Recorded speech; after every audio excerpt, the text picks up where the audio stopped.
Pastor da Segunda Igreja Congregacional de Cruz das Armas, o pastor Leonardo Félix mantém um canal ativo no YouTube, com mensagens e aprendizados essenciais para todo cristão. Marido da Mirelle e pai de Caleb, Mariana e Bernardo. O pastor mantém também um blogspot chamado Escola de Pregadores. É graduado em Administração pela UFPB e em Teologia pelo Seminário Teológico Evangélico Congregacional de João Pessoa, onde hoje é professor. Recebamos com alegria nessa noite ao pastor Leonardo Félix.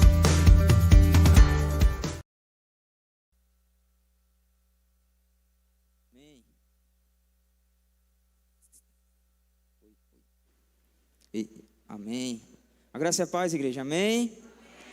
Muito feliz de estar aqui com o pastor Leonardo Félix. Como vocês viram a biografia, se o pastor quiser acrescentar mais alguma coisa, pode acrescentar, certo? Vamos orar pelo pastor, estendo as suas mãos para cá. Ele que veio de Pernambuco, né, pastor? Estava ontem lá pregando e graças a Deus fez uma viagem em paz, né? Amém. Então vamos orar agradecendo pela vida do servo de Deus. Senhor nosso Deus e Pai, agradecemos por esse momento, Deus, por estarmos aqui reunidos para ouvir a Tua palavra, ouvir a Tua voz, aquilo que o Senhor tem para falar a cada pessoa aqui, Deus. Aquilo que o Senhor já ministrou no coração do Teu servo, que venha ministrar aos nossos corações. Ilumina a nossa mente e através do Teu Espírito Santo. Agradecemos ao Senhor pela vida do Teu filho, Pai, pela viagem que ele fez, porque o Senhor o guardou, o Senhor o protegeu, o livrou, a sua vida, a vida da sua família. E agora nós pedimos que o Senhor use com a autoridade do Teu Espírito Santo. E que o Senhor venha falar aos nossos corações. É o nosso pedido nessa noite, em nome de Jesus. Amém. Irmãos, graça e paz. Amém. Quero aqui expressar minha alegria de estar com vocês nessa noite. Quando o Hélio me fez o convite, eu disse a ele que eu não ia saber chegar. Ele mandou para mim a localização. E aí, quando eu fui chegando aqui, eu lembrei que eu já estive aqui nessa igreja, num momento, né, não muito feliz, né, que foi a morte de uma pessoa muito querida, nossa, mas já estivemos aqui, né, e é uma alegria poder reencontrar os irmãos, reencontrar aqui essa igreja, o pastor Leandro ali, que já dávamos para fazer até uma dupla, né, Leonardo e Leandro, né, o pastor também que está dessa igreja, é uma alegria estar com vocês. Irmãos, o tema que eu recebi é um tema maravilhoso, que alegra o nosso coração e enche o nosso coração de louvor, porque nós temos um Deus poderoso, um Deus soberano e poderoso, que quando Ele chama, não há nada que possa impedir. Ele diz, agindo eu, quem impedirá? Quem pode agir, quem pode impedir o agir do nosso Senhor? E o tema que nós iremos abordar nessa noite, eu queria abordar de forma bem didática com você, é o tema a graça irresistível de Deus sobre pecadores, ou sobre o pecador. Você um dia foi alcançado por essa graça, e hoje você reconhece ela em louvor, dizendo, Senhor, muito obrigado, Senhor, porque eu estava nas trevas e Tu me tiraste das trevas e me colocaste na luz. Tu rompeste as prisões, os grilhões que haviam no nosso coração, na nossa alma. E a gente vai então louvar ao Senhor. E eu queria que você abrisse sua Bíblia comigo, lá em Daniel, livro do profeta Daniel. Nós iremos ler o capítulo de número 4, apenas o versículo de número 35. A minha exposição do tema será uma exposição temática, nós vamos nos ater ao tema, e eu queria andar com você em algumas outras passagens da Escritura para a gente entender bem esse tema. E esse texto, ele resume aquilo que nós vamos falar nessa noite. Diz assim a palavra do Senhor, Daniel, capítulo 4, versículo 35. Se você encontrou, diga amém. Amém, né? Diz assim a palavra do Senhor: todos os moradores da terra são considerados como nada, e o Altíssimo faz o que quer com o exército do céu e com os moradores da terra. Não há quem possa deter a sua mão, nem questionar o que ele faz. Feche seus olhos mais uma vez, vamos orar ao Senhor nesse momento. Meu Deus, nós estamos aqui diante do Senhor. Pai, te louvamos porque o Senhor nos alcançou, porque o Senhor tirou o coração de pedra, o coração, Deus, que estava amarrado e aprisionado e amando o pecado, e o Senhor nos deu um coração de carne, um coração inclinado ao Senhor, e nós reconhecemos isso nessa noite. e te pedimos que o Senhor nos ajude, dar-nos da tua iluminação, que o teu Espírito Santo clareie a tua palavra nos corações nessa noite. Pai, que saiamos daqui cheios de gratidão por reconhecer, Deus, o teu poder em nossas vidas. E eu te peço, estimula-nos também, Senhor, a levar o teu evangelho, a pregar o teu evangelho àqueles que ainda, Deus, estão nas trevas. Pai, eu te peço, tenhas misericórdia de nós. Usa-nos, Senhor, conforme o teu querer, conforme a tua graça, pois sem ti, Senhor, eu não posso fazer nada. Assim eu reconheço e sei que o Senhor há de nos ajudar nessa noite. Em nome do teu Filho amado Jesus. Amém. Amém. Queridos irmãos, eu gostaria de começar com vocês, estipulando aqui alguns alvos nessa noite. Eu espero que depois dessa mensagem, vocês que aqui estão, vocês também que estão em casa e nos acompanhando pela internet, vocês possam olhar para esses alvos aqui estipulados inicialmente e avaliar aquilo que vocês ouviram da parte de Deus. E eu queria estipular 4 alvos nessa noite. Primeiramente, depois dessa mensagem, nós devemos entender claramente o que significa graça e o que significa irresistível. Graça, talvez você já tenha uma definição aí na sua mente, mas eu queria alargar um pouco mais esse entendimento nessa noite. E irresistível, que talvez seja uma palavra aí que gere um certo desconforto, mas eu queria explicar essa palavra para você, e eu queria que você entendesse biblicamente o que é que ela significa e o que é que nós queremos dizer.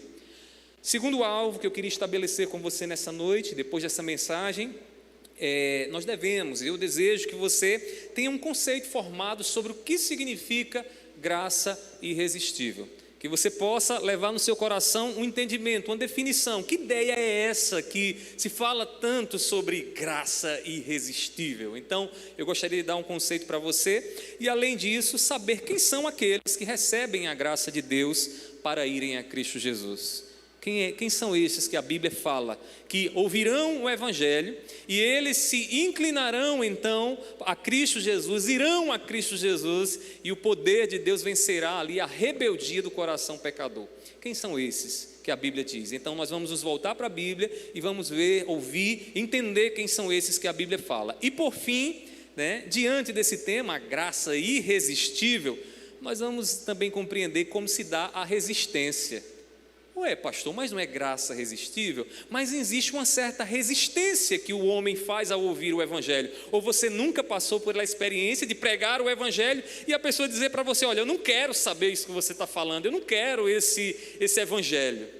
É esse tipo de resistência, nós vamos entender um pouco mais nessa noite. Então, eu queria estipular esses 4 alvos e nós vamos então caminhar em direção a eles, e no final eu espero que você possa assim ser enriquecido pela palavra do Senhor. Então vamos começar, irmãos, definindo aqui os termos. Quando nós falamos de graça, ou a graça irresistível faz parte doutrinariamente do que a gente chama de doutrina da salvação. Num jargão teológico chama-se soterologia, o estudo da salvação.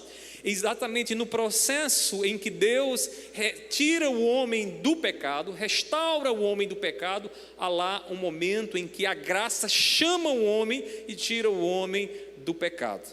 Nós chamamos isso de graça irresistível, e aí nós vamos entender melhor esses dois termos, graça e irresistível. No Antigo Testamento, quando nós buscamos entender o que significa graça, nós encontramos lá uma palavra que é citada 66 vezes no Antigo Testamento, e é a palavra Shem, Shem, e ela significa bondade, favor, graciosidade. Então, todas as vezes que Deus se dirige ao seu povo e está lá a graça, ou então o termo é fulano encontrou graça, ele está encontrando da parte de Deus favor da parte de Deus, bondade da parte de Deus. A gente pode experimentar essa mesma graça hoje, todas as vezes que a gente sai ali e percebe o sol que brilha sobre nós, e percebe a chuva que cai na horta e que faz crescer ali aquela semente, e aquela semente gera então o seu fruto. Tudo isso é obra da bondade do Senhor. Então o povo de Deus entendia que Deus ele está graciosamente abençoando o seu povo quando eles enxergavam, e como nós enxergamos, Deus com bondade fazendo a provisão na nossa vida, cuidando na nossa vida. No Novo Testamento nós encontramos outra palavrinha, charis, e a palavra charis aparece 74 vezes no Novo Testamento, e significa benevolência, amabilidade, favor também. Ou seja, Deus age de forma graciosa, derramando o seu favor sobre a vida dos homens. E o que é maravilhoso em tudo isso é que, apesar de quem nós somos, Deus, Ele é gracioso. Deus, Ele nos abençoa. Apesar dos nossos pensamentos tortuosos, apesar das inclinações do nosso coração, que muitas vezes puxa o nosso tapete e nos deixa prostrado, Deus continua nos abençoando. Você chegou aqui nessa noite e talvez não tenha se dado conta do tamanho da graça de Deus sobre você, porque você saiu pensando coisas ruins, você disse coisas que não deveria dizer, e Deus, com o seu favor, continuou lhe abençoando. Mas pastor, me abençoando como assim? O ar que você respira, é Deus quem sustenta, é graça dele sobre a sua vida. A alegria que você tem, é graça do Senhor. Hoje à tarde, saía com meus filhos, e quando nós chegamos aqui em João Pessoa de viagem, eles, papai, eu queria ir muito na sorveteria. E nós fomos então a uma sorveteria, e ali eles apreciando o sorvete, nós tivemos a oportunidade de nos alegrar no Senhor, e Deus nos fazia refletir, irmãos, como em coisas simples nós podemos ver o favor de Deus, a bondade de Deus, porque, irmãos, é um grande privilégio o Senhor ter ainda nesse mundo corrompido e pecaminoso, a alegria de provar o sorvete e dizer, Senhor, muito obrigado, porque foi o Senhor quem fez a língua, foi o Senhor que deu inteligência aos homens, para que eu pudesse experimentar isso, e isso é graça do Senhor. Irmãos, a graça do Senhor, ela está em todos os lugares.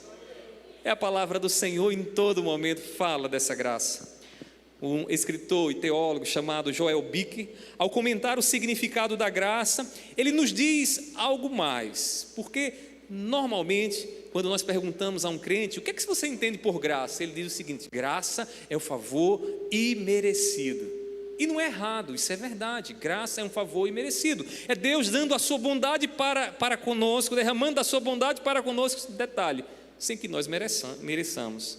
Só que quando pensamos em merecimento, o entendimento ainda é pobre. E aí Joel Bick disse o seguinte, que graça significa favor imerecido em lugar de ira merecida. Ou seja, deixa eu lhe dizer uma coisa para você. Você não apenas não merecia o favor de Deus, a bênção do Senhor, você merecia outra coisa, você merecia a condenação. O pecado que está no seu coração lhe distancia de Deus, ele faz rebelde de Deus, e como rebelde em relação a Deus, o que você merece não é a bondade dele, você merece a ira dele. Mas quando ele lhe alcançou com graça, essa ira que estava sobre você, era uma ira merecida sobre a sua vida, foi tirada, porque na cruz do Calvário, quando Jesus derramou cada gota do seu sangue, quando ele ali derramou o seu último suspiro, ele estava pensando em mim e em você, levando sobre si o nosso pecado e nos dando a graça do Senhor, a bondade do Senhor, para que nós estivéssemos nessa noite aqui exaltando o nosso Senhor, louvando o nosso Senhor pela graça que Ele nos deu.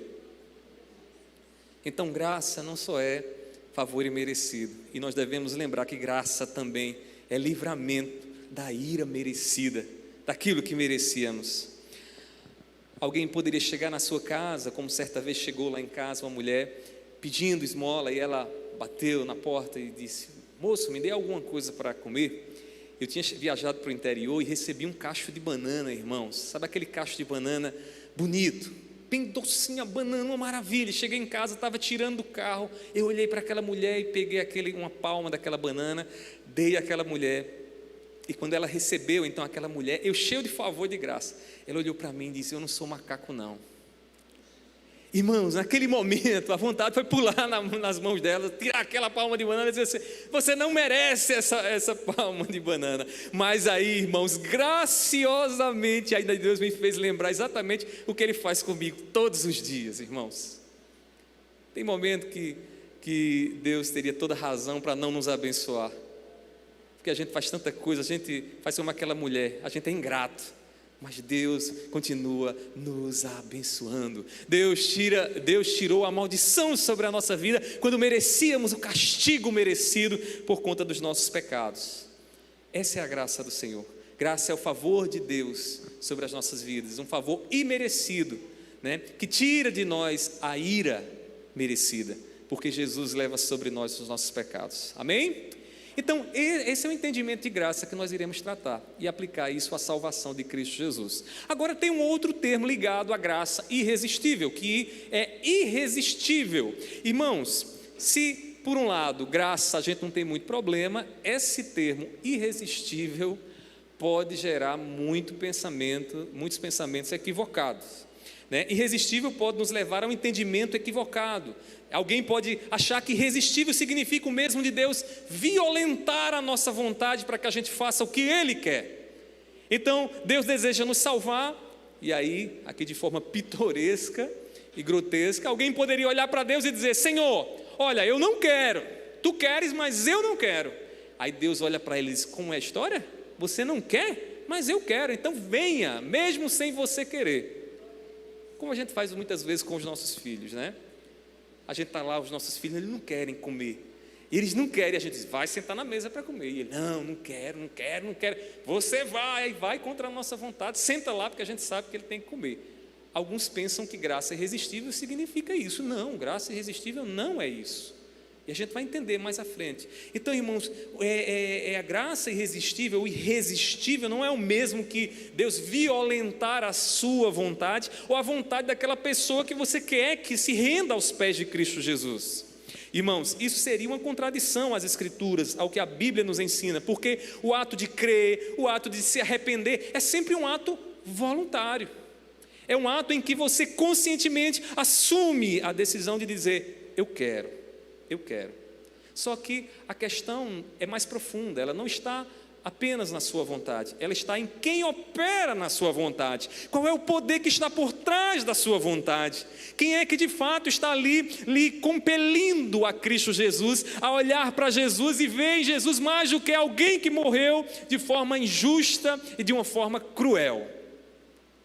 É aí que entra a graça, o poder de Deus, que faz com que olhemos para a cruz de Cristo e vejamos ali algo irresistível, onde o nosso coração se inclina em direção a Ele, querendo, amando e servindo Ele. É essa graça que eu gostaria que você entendesse nessa noite. Quando aquele filme do Mel Gibson foi lançado, lembra aqui em João Pessoa, né? Muitos indo aos cinemas, às salas de cinema, até casos em que pessoas passavam mal, tamanha crueldade que estava ali naquele filme, sendo ali retratado. Irmãos, muita gente viu aquilo ali, muita gente derramou lágrimas, se entristeceu e guardou na memória aquelas imagens terríveis. Mas o problema, irmãos, é que essas pessoas que viram não enxergaram nada mais do que uma obra cinematográfica e uma morte cruel. Irmãos, o que Deus faz quando Ele desvenda os nossos olhos é olhar para a cruz de Cristo, é olhar para o nosso Senhor Jesus Cristo e ver em Cristo Jesus mais do que um homem que morreu injustamente. O que nós vemos ali é Cristo Jesus derramando o seu sangue, cada gota do seu sangue pelos nossos pecados, sem que nós mereçamos, e Deus ali se afastou então dele, irmãos, e o abandonou por conta do seu pecado e do meu pecado. Como não amar alguém que fez isso por mim? Como não amar? É Deus, irmãos, quem abre os nossos olhos para que nós enxergamos a cruz de Cristo mais do que um evento histórico, mas um evento espiritual que aconteceu ali na cruz.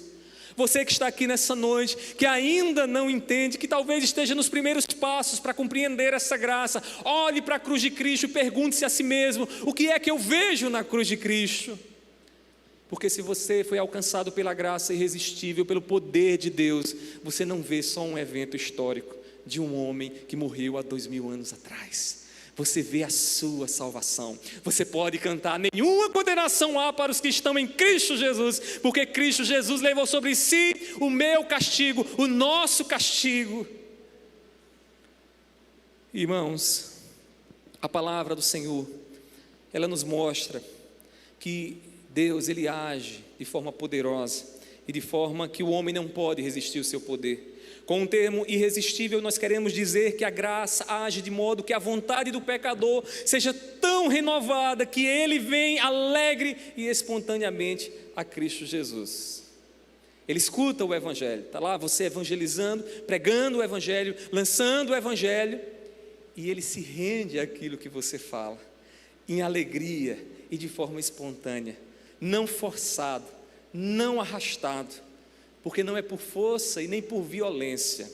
E aqui eu abro um parênteses. Cuidado, porque sutilmente você pode estar colocando a graça de Deus em segundo plano e sofrendo por conta disso. Porque você acha talvez que aquela pessoa que você tanto ama e que você quer aos pés de Cristo Jesus, ela vai chegar a Cristo Jesus quando você, com todo o seu poder, com toda a sua força, trouxê-la. Isso não é verdade. Você pode até fazer a sua parte, mas se Deus não operar no coração dele e dela, se Deus não arrancar o coração de pedra e dar um coração de carne, todo o seu trabalho vai ser vão. Todo o seu trabalho vai ser vão. Você pode até trazer para a igreja, mas o coração, o poder que renova o coração vem de Deus.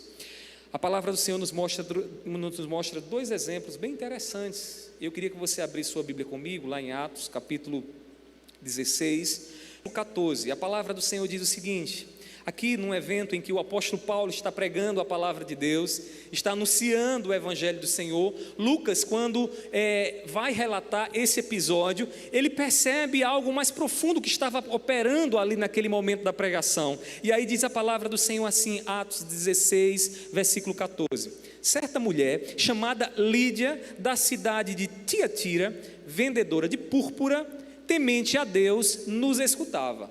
O Senhor lhe abriu o coração para que estivesse atenta ao que Paulo dizia.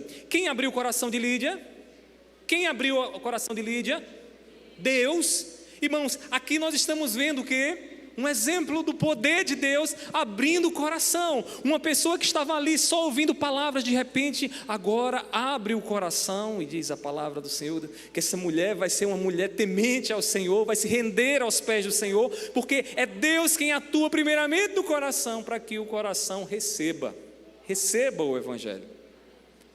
No ato da regeneração, que talvez vocês já tenham aqui escutado em outro momento, Deus, Ele nos dá vida, Ele nos gera de novo, para que possamos responder ao evangelho. O que estava acontecendo na vida de Lídia era a regeneração, era Deus ali dando a ela um coração receptivo a Cristo Jesus. Irmãos, Deus também, mais adiante, ainda no capítulo 30, chama um outro indivíduo que, ao ouvir o evangelho, ao ouvir o que estava acontecendo ali no episódio que ele passava, pergunta: o que é que eu faço então para a salvação, para ter a salvação? Veja o que diz o versículo 30 e 31, capítulo 16 de Atos, 30 e 31, diz assim: depois, trazendo-os para fora, disse: senhores, que devo fazer para que seja salvo? Eles responderam: creia no Senhor Jesus e você será salvo, você e toda a sua casa. O que é que esse carcereiro estava experimentando? A regeneração que lhe dá vida para olhar agora para o evangelho de Cristo Jesus e o aceitá-lo como Senhor de sua vida. O que é que estava ali nas entrelinhas? O poder irresistível de Deus, mudando o coração, pegando um coração e fazendo esse coração agora amante do Senhor. É Deus, irmãos, quem torna o pecador disposto a vir a Cristo. E eu ainda queria que você observasse o que diz João capítulo 6, versículo 44. Diz assim: ninguém pode vir a mim, diz Jesus, se o Pai que me enviou não o trouxer. Eu o ressuscitarei no último dia. Ninguém pode vir a mim se o Pai não o trouxer. Deixa eu lhe dizer uma coisa: ninguém vai a Jesus pela evangelização que você faz, pela pregação que você faz, se o Pai não operar no coração dele poderosamente, se o Pai não reverter a condição natural do coração. E a condição natural do coração para o pecado é muito semelhante a colocar uma bola no meio de uma ladeira. O que é que acontece? Se você bota a bolinha lá, ela vai descer, porque a inclinação natural, a força da gravidade vai chamar ela para baixo. Não é assim que acontece? Ela não vai subir, ela vai descer. O coração do homem está como aquela bolinha no meio da ladeira, descendo para o pecado, descendo para baixo. Quando Deus opera, quando o poder de Deus opera no coração, então Ele dá condições agora para que algo sobrenatural aconteça. E aí esse sobrenatural é o homem se voltar para Deus, é o homem viver para a glória de Deus, viver piedosamente para agradar ao Senhor. Jesus diz aqui: ninguém pode vir a mim se o Pai que me enviou não trouxer. Abra aqui um parênteses para uma aplicação. Irmãos, toda estratégia humana é uma maravilha, né? Se ela realmente comunica o Evangelho. Mas qualquer estratégia que utilizemos, onde nós não confiemos em Deus, onde nós não confiamos em Deus, ela se torna um problema. Ela se torna um problema.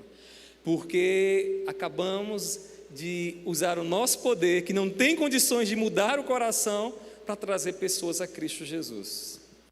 Quem traz pessoas para ouvirem o Evangelho, e essas pessoas se renderem a Jesus, diz o próprio Jesus, é o Pai. É obra do Pai, trazer o homem aos pés de Cristo Jesus, fazer do homem um servo de Cristo Jesus, porque o homem na sua condição natural, ele nem pode operar, não tem poder para isso, e o homem naturalmente não quer Deus, é uma obra sobrenatural. Queridos irmãos, quando Deus ele quis nos abençoar com a salvação, Ele operou de uma tal maneira, que desfez a oposição pecaminosa do nosso coração. É Ele que troca o coração endurecido e empedernido, né, pelo coração de carne, que reconhece a soberania dEle, que reconhece o senhorio dEle. Quando Ele quer, irmãos, ninguém pode impedir. Como diz o texto aqui de Daniel, que lemos inicialmente, diz assim: todos os moradores da terra são considerados como nada, e o Altíssimo faz o que quer, com o exército do céu e com os moradores da terra. Não há quem possa deter a sua mão. Ah, pastor, mas a vontade de fulano não é mais forte do que a vontade de Deus? Não, porque se Deus quer salvar, se Deus ele quer resgatar, Ele vai lá e faz, irmãos. Ele é soberano, Ele é poderoso para cumprir a sua vontade. Então aqui entendemos esses dois termos, graça e irresistível. Graça, o favor de Deus, o favor que Deus nos dá, uma bênção que Deus nos dá e nos chama a Cristo Jesus, onde vamos a Ele de forma voluntária, espontânea e com alegria em nossos corações. Então, vamos definir um pouco mais essa doutrina, vamos entender um pouco mais essa doutrina. Diante de tudo que nós dissemos até aqui, a graça irresistível, ela deve ser entendida como a obra soberana de Deus em vencer a rebelião do nosso coração e trazer-nos a fé em Cristo para que sejamos salvos. Eu destaco nessa definição nossa o ato soberano de Deus. O ato soberano de Deus. O que nós estamos mostrando aqui para vocês, em tudo o que estamos dizendo, é uma coisa: Deus é soberano. Deus é soberano. Aí você poderia dizer: pastor, mas eu não acredito na soberania de Deus. Mas eu lhe digo, quando você dobra os seus joelhos, você reconhece isso. Porque você não reconhece, você não pede algo a um Deus fraco, você pede a um Deus que tudo pode fazer. Um Deus que, se decidir agir, Ele faz e Ele traz, porque Ele é soberano e é poderoso para fazer. Certo estudioso disse que aqueles que não acreditam na sabedoria de Deus de pé, reconhece ela de joelhos dobrados, porque ninguém ora a um Deus fraco. Ora a um Deus que está no controle de todas as coisas, e este é o nosso Deus, irmãos, não soberano apenas em atender os nossos pedidos, mas soberano em nos dar a salvação, a graça da salvação. Você que está aqui nessa noite, que ainda talvez esteja com seu coração em pedra, endurecido, eu quero lhe dizer que se você está ouvindo a voz do Senhor, se você tem entendido o que Jesus fez por você, não endureça o seu coração. Não endureça, porque Deus, Ele está te chamando, e quem sabe Ele até já te chamou. Talvez você esteja aí constrangido de manifestar publicamente isso, mas Ele já te chamou. Irmãos, o nosso estado natural é de rebelião contra Deus, e nessa situação é impossível nós nos submetermos ao Senhor. Veja o que diz Paulo em Romanos capítulo 8, versículos 7 e 8, Romanos 8,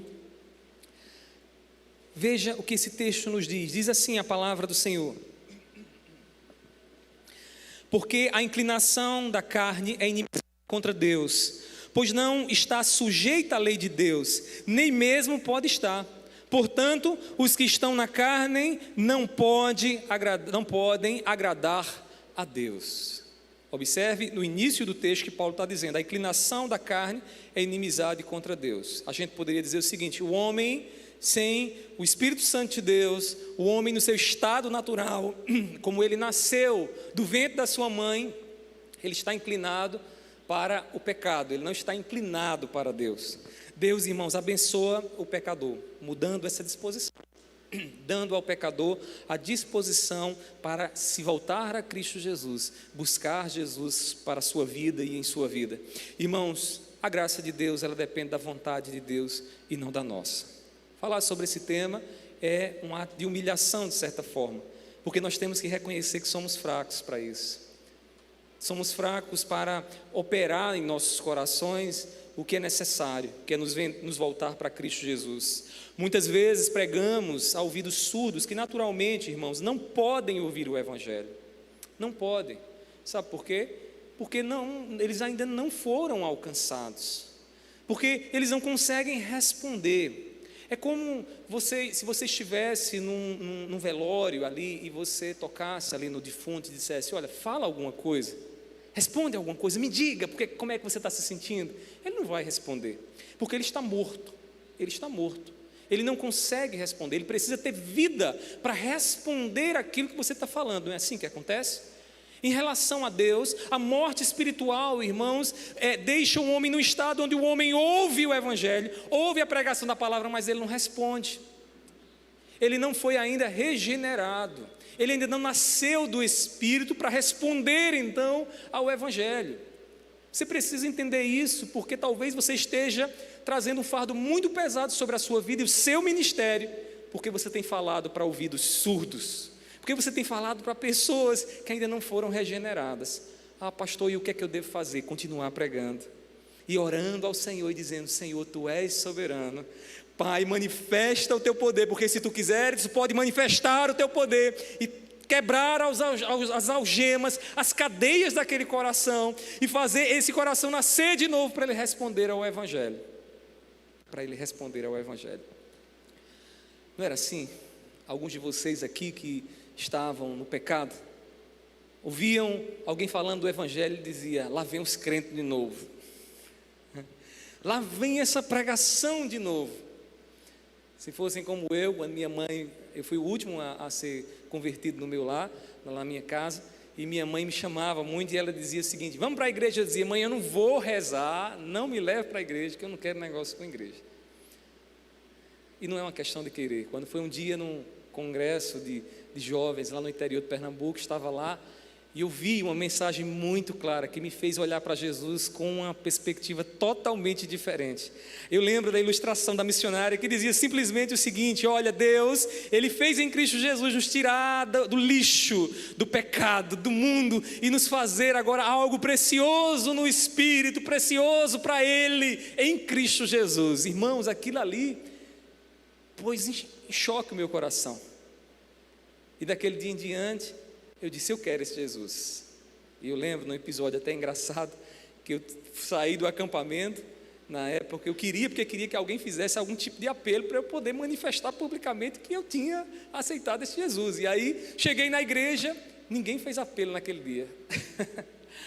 Aí o que foi que aconteceu? A missionária fala lá que eu quero esse Jesus, só que eu já tinha sido alcançado por Cristo Jesus.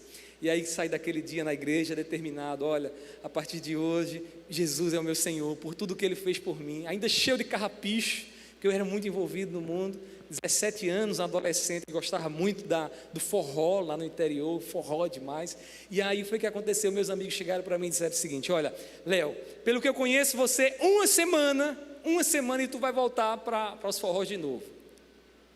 Vai fazer 18 anos que eles me esperam. Sabe por quê, irmãos? Porque Deus muda o coração, porque Deus nos dá outro prazer, quando nós somos alcançados pelo poder dEle, quando Ele de fato transforma o nosso coração. E não era uma questão da minha vontade, porque minha vontade estava no forró, mas era o poder dEle que quebra a nossa vontade. Deixa eu dizer uma coisa para você: não coloque um jugo pesado demais sobre você, faça a sua parte. A palavra do Senhor é clara, pregue o Evangelho, não deixe de anunciar não. Pregue com ousadia, com autoridade, mas lembre-se que o poder vem de Deus, que é Deus quem quebra o coração, que é Deus, irmãos, quem faz com que o Evangelho seja irresistível para aqueles que Ele regenera, para aqueles que Ele gera de novo. Então continue pregando e orando, Quem sabe esse ano ainda, dentro do seu lar, e debaixo da soberana vontade de Deus, vidas se convertam a Cristo Jesus.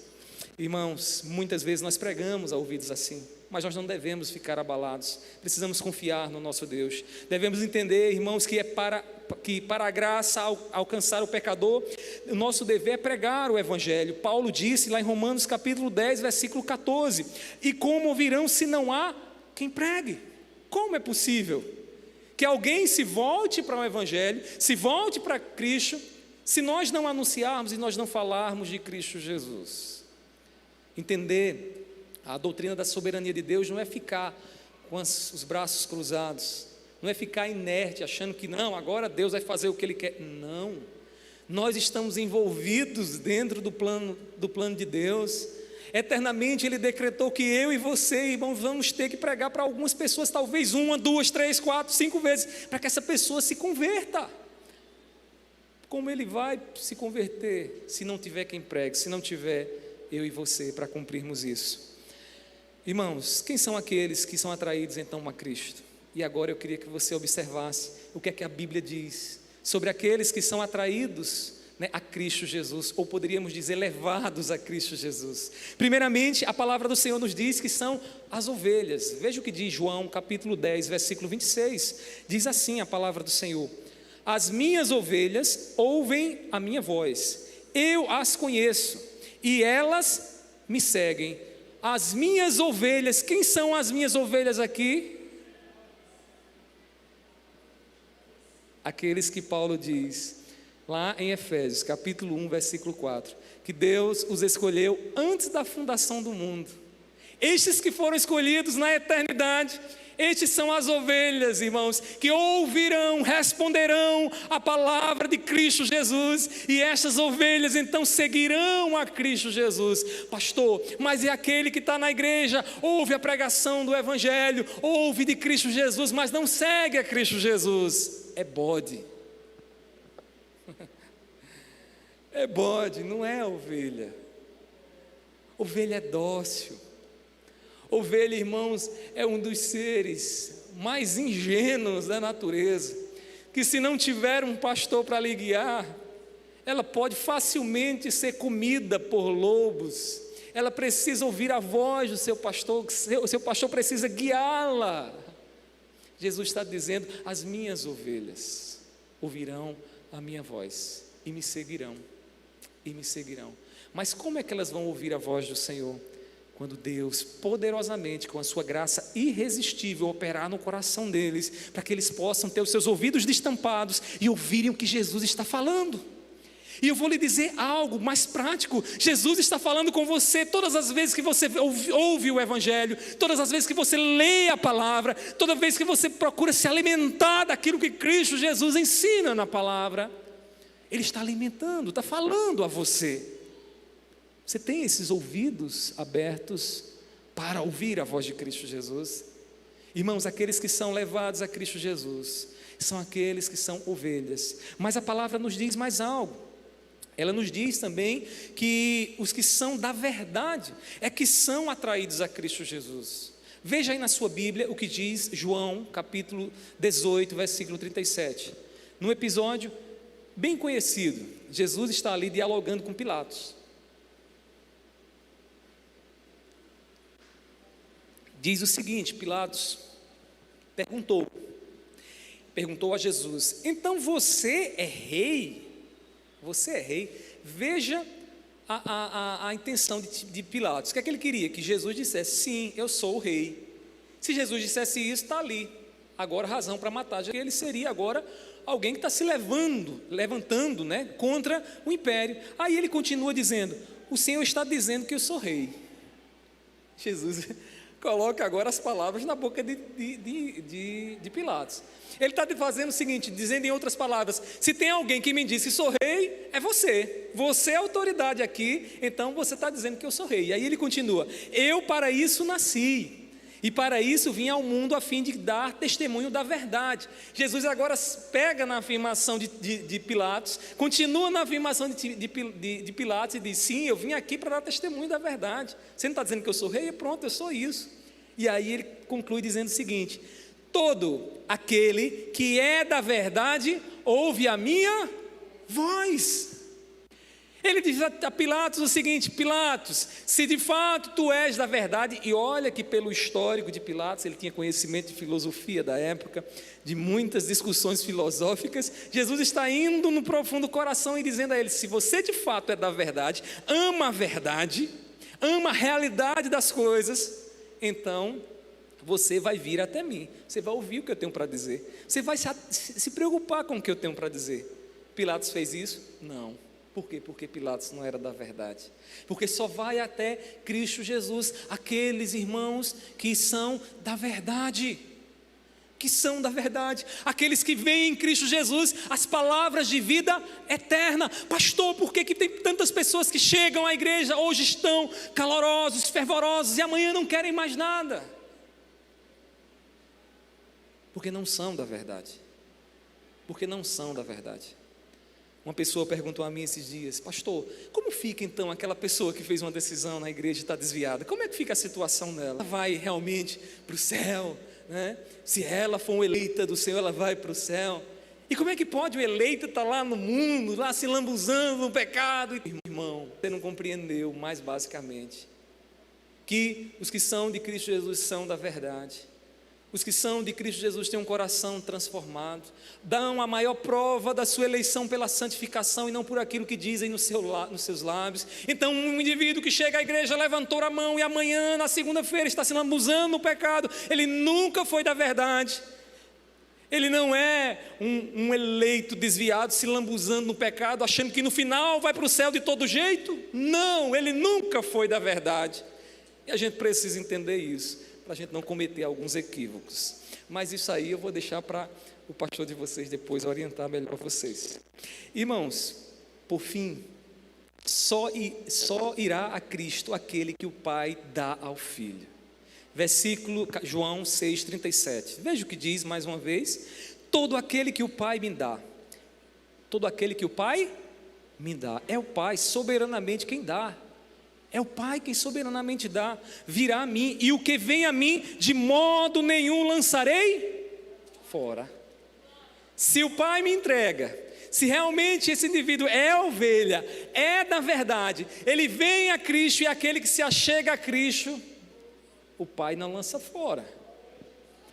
Pastor, e por que o indivíduo vai para o pecado? Porque ele ainda não é da verdade.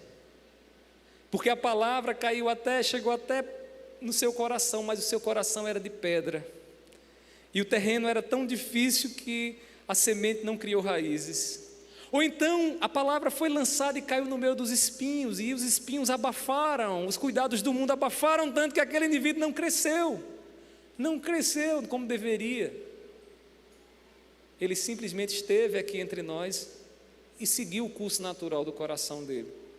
Quer dizer que ele não pode ser alcançado por Cristo? Não adianta você falar isso se você não mostrar Cristo Jesus, porque o poder de Deus, irmãos, está no Evangelho, e o Evangelho é Cristo Jesus. Pastor, eu não sei falar de Cristo Jesus. Então você precisa aceitar Cristo Jesus, porque você está aqui louvando a Cristo Jesus, porque um dia você ouviu o Evangelho. Fale, mesmo que em poucas palavras, mesmo talvez de uma forma desengonçada, como fez Jonas em Nínive, mas fale do Evangelho, porque o poder de Deus age por meio do Evangelho. Concluindo aqui as minhas palavras, irmãos, louvemos a Deus pela sua soberana vontade em nossa salvação. Tudo isso nós precisamos saber, não é para encher a nossa mente de um conhecimento teológico. Tudo isso nós precisamos saber para adorar e louvar a Deus pelo que Ele fez por nós.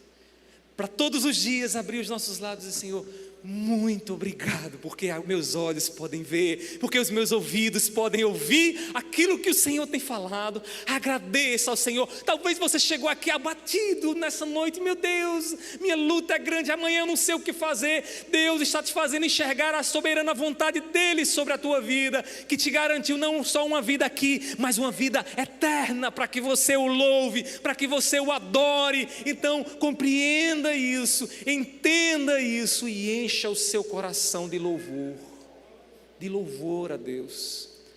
Lance para longe de você esse semblante de tristeza, de abatimento, de desgosto que tem batido em você. Meus irmãos, Deus venceu a resistência pecaminosa do nosso coração. Sabe uma comida que eu não gosto, irmãos? Uma vez, quando seminarista, fui para uma casa de uma pessoa, e a pessoa chegou lá e disse: irmão, preparei uma sopa maravilhosa para você. Desde pequenininho, irmãos, eu não gosto de sopa. Já tentei, não é capricho não, tentei. Mas meu organismo, ele reage de uma forma impressionante. Eu passei um bom tempo, irmãos, com gosto de sopa, uns 15 dias, 20 dias, com gosto de sopa na boca das vezes que eu tentei comer sopa mesmo. De maneira que é algo que está ligado à minha natureza. Eu não sei porquê. Minha mãe disse que desde pequenininho era assim. E eu não gosto. Agora, se você me chama para comer uma lasanha, maravilha! Vou sorridente. Pode fazer uma lasanha até um pouquinho graúda lá, porque eu vou comer. E aí, irmãos, eu não gosto. Agora, sabe o que é que poderia acontecer para que eu gostasse? Se Deus mudasse minha natureza. Se Deus me desse um organismo que pudesse reagir de forma a apreciar aquela lasanha. Irmãos, eu estava no pecado, apreciando o pecado. Nunca imaginava que teria prazer em Deus, em Cristo. Nunca imaginava a profundidade do amor de Deus na cruz de Cristo. Mas quando o Evangelho foi pregado e Deus, com a sua graça irresistível, operou no meu coração, irmãos, é como se Ele tivesse mudado o gosto de sopa em minha vida e me desse um gosto por lasanha, de maneira, irmãos, que Cristo Jesus se fez tudo para mim. Cristo é tudo para você, Cristo é tudo para nós, porque Ele nos deu um novo coração, porque fomos alcançados pela graça dEle, a graça poderosa. Então, louve a Ele, não fique triste, meu irmão, agradeça a Ele. Não sei qual a sua luta, mas olhe para a graça dEle sobre a sua vida, encontre razões de sobra para louvá-lo. Para finalizar aqui, eu gostaria de dar algumas instruções. Primeiramente, irmãos, cumpramos o nosso papel de levar o Evangelho. Cumpramos. Deus é soberano? Sim. Ele vai salvar pela vontade dEle? Vai. Mas é necessário que nós preguemos o Evangelho. Outra coisa, não desanime o seu coração quando encontrar a rebelião ao Evangelho de Cristo Jesus. Não desanime quando você falar para ouvidos surdos. Quando você sentar à mesa e começar a falar de Jesus e as pessoas se preocuparem mais com o WhatsApp e Facebook do que com quem você fala. Continue pregando. Continue lançando a palavra do Senhor, não desanime, sabe por quê? Porque essa obra não é só sua, essa obra é de Deus, é Deus quem faz, e Ele quer que você apenas pregue o Evangelho. Então não desanime quando você só vai ver isso, você só vai lembrar o seguinte: é Deus quem salva, é Deus quem muda o coração. Por fim, peça, ore ao Senhor, peça a Ele misericórdia para com aqueles que você tem contemplado, que tem visto, que estão aí amarrados no seu pecado, cegos em seu pecado. Ore, e ore sentindo a condição deles, ore sentindo a miséria deles, e o fim deles, se eles não se renderem a Cristo Jesus. E Deus, com a sua misericórdia, Ele pode operar, Ele pode reverter. Talvez até você diga: pastor, mas aquela pessoa que eu conheço é impossível. Todos nós, irmãos, somos impossíveis, mas o nosso Deus é o Deus do possível. É o Deus que quando Ele fala, Ele opera e Ele faz, porque a graça dEle é irresistível. Amém? Vamos orar? Gostaria de fazer essa oração com você. Feche seus olhos. Nessa oração, eu queria pedir primeiramente pela alegria do seu coração, porque você ouviu sobre a graça do Senhor, e a graça sempre nos leva a encher o coração de gratidão ao nosso Deus. Então, feche seus olhos e peça ao Senhor que Ele faça você contemplar cada vez mais o que Ele fez por você na cruz do Calvário. E depois nós estaremos também orando por aqueles que você tem pregado o Evangelho e que tem resistido à pregação do Evangelho, não a Cristo Jesus, não ao Espírito Santo, mas a pregação do Evangelho. Nós vamos fazer essa oração nesse momento. Meu Deus, eu sei que Tu estás aqui conosco, e eu sei que Tu és poderoso. Pai, Tu podes mudar a água em vinho, Tu podes trazer o que estava, Senhor, morto à vida. Tu podes, Senhor, mudar o curso e a direção do coração que está vivendo inclinado e amando o pecado sobre todas as coisas. E nós Te louvamos, Senhor, porque um dia o Senhor nos fez experimentar essa graça, porque estávamos, Senhor, no mundo perdido, em trevas, Senhor, e sendo regido pelo diabo e pelo mundo, mas o Senhor nos alcançou.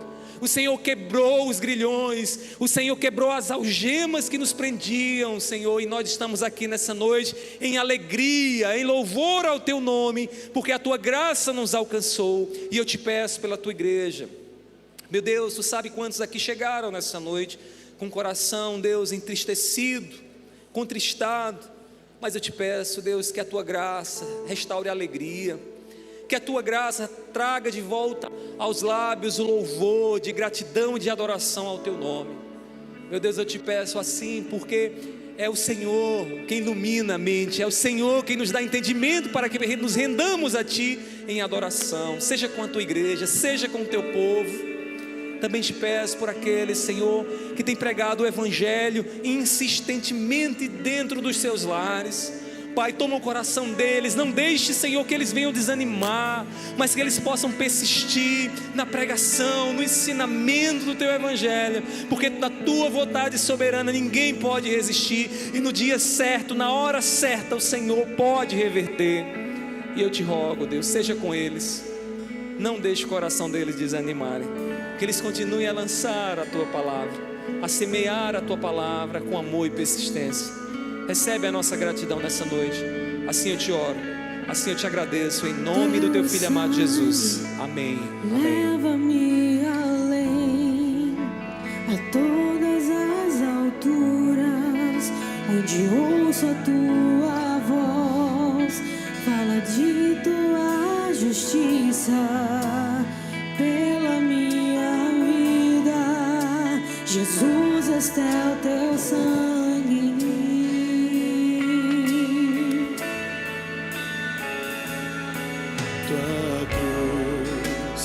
Mostra Tua graça, fala do amor do Pai, que prepara para nós o caminho para Ele, onde posso me achegar somente pelo sangue.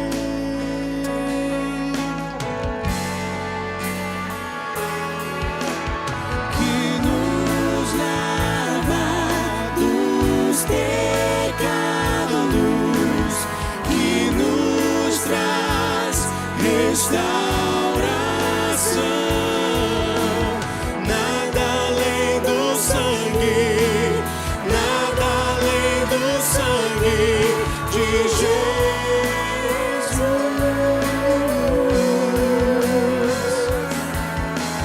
que nos faz brancos como a neve, aceitos como de Deus, nada além do sangue, nada além do sangue de Jesus.